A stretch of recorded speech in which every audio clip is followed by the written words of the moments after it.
Bombay talkies, Bombay talkies. क्यों ये रुत यूं हसीन अब नजर नहीं आए, तुम्हारे बिन किसी बात में अब असर नहीं आए। हेलो फ्रेंड्स, नमस्कार। मैं सुरभि आप सभी का स्वागत करती हूँ आप ही के पसंदीदा प्रोग्राम में जिसका नाम है बॉम्बे टॉकीज। दोस्तों, आप सभी सोच रहे होंगे कि आज हम आते ही इतने उदास मन से आपको क्यों हेलो बोल रहे हैं। बॉम्बे टॉकीज का प्रोग्राम तो किसी सेलिब्रेशन से कम नहीं। आप सही सोच रहे हैं, पर जरा गौर कीजिए, when in this environment of celebration we lose someone who has been a part of this industry, तो मूड तो अपसेट होता है।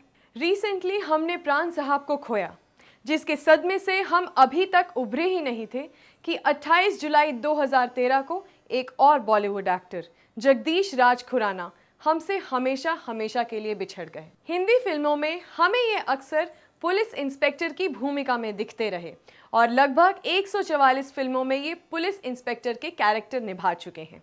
As a most type star का गिनेस वर्ल्ड रिकॉर्ड में इनका नाम भी दर्ज हुआ है।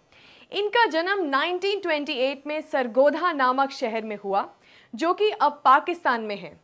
यूं तो फिल्मों में इनका रोल ज़्यादा लंबा नहीं होता था, पर इनको एक अच्छी खासी पहचान मिली थी। दीवार, डॉन, शक्ति, मजदूर, सिलसिला जैसी कई बेहतरीन फिल्मों में ये नजर आए। इनकी बेटी अनीता राज हिंदी फिल्मों की सफल हीरोइन भी रही हैं, जिन्होंने कुछ हिट मूवीज इंडस्ट्री को दी। बॉलीवुड के इस बेजोड़ इंस्पेक्टर को और एक टैलेंटेड एक्टर को बॉम्बे टॉकीज की ओर से भावभीनी श्रद्धांजलि।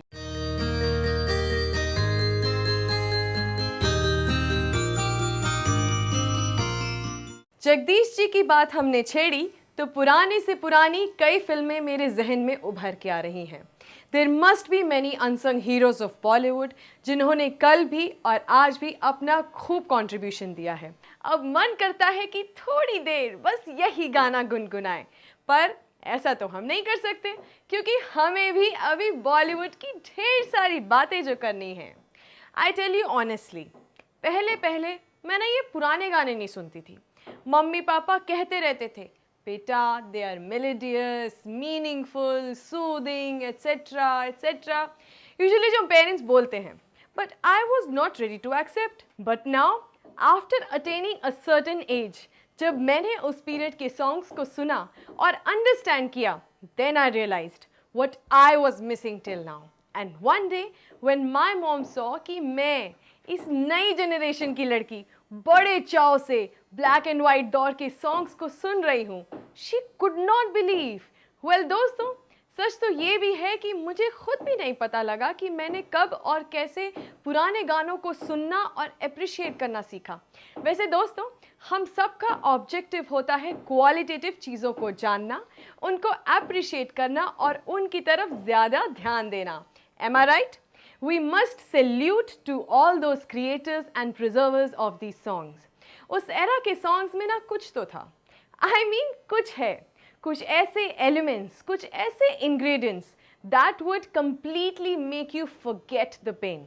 पेन से मुझे याद आया कि अगर हम पुराने सैड सॉन्ग्स को सुनते हैं तो हमें वहाँ भी एक अजीब सा सुकून मिलता है। मतलब वो सैड सॉन्ग्स भी पीस गिवर हैं। When you listen to them, you feel जैसे कि आपको आप ही की कहानी कह रहे हैं। इस तरह की फीलिंग जनरेट होती है। दोस्तों, उन गानों को सुनकर ऐसा ज़रूर महसूस होता है that the people who created it directly from their heart. शायद वो इन सॉन्ग्स को जीते थे और they must have worked very hard on them कि आज हमें ऐसा फील होता है। ऐसे सॉन्ग्स ना तो हमें कभी इरिटेटिंग लगते हैं और ना ही boring. Isn't there something special about these songs? आप थोड़ा सा ब्लैक एंड वाइट एरा से आज के लिए वापस आ जाइए अपनी इस कलर्ड वर्ल्ड में और पता करते हैं कि क्या है आज का बॉलीवुड बज़। तो दोस्तों, आज का सफर यहीं पर समाप्त होता है, लेकिन आपसे फिर मुलाकात होगी हमारे अगले एपिसोड में बॉलीवुड की ढेर सारी चटपटी बातें लेकर। तब तक के लिए नमस्कार, स्टे फिल्मी।